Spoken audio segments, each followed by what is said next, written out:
nabonye inshuti nziza itagihemuka mu buzima bwanjye. Nabonye inshuti nziza itandukanye n'izindi zose nabonye. Niwe wenyine wangiye ku musaraba arabambwa nukuriye hamena w'amaraso turacungurwa tubona ngakiza. Yesu we njyewe ndakwemera kandi ndakubaha ntacyo gushica. Impumuro yawe impumurira neza nukuri pe.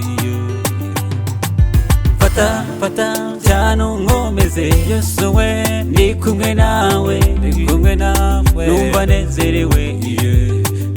Yesu we fata cyane unkomeze ndi kumwe nawe numva nezerewe.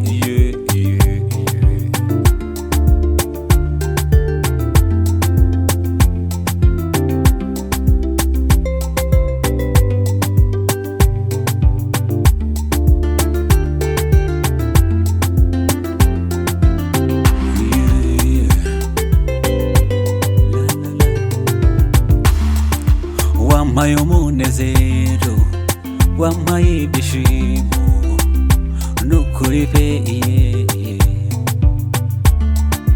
Ntacyo utampaye nta n'icyo wanyine wampaye ubuzima.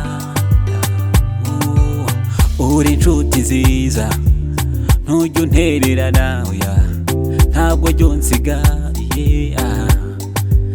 Nukuri uri inshuti nziza ntujya uhinduka habe na gato. Fata cyane unkomeze Yesu we ndi kumwe nawe numva nezerewe.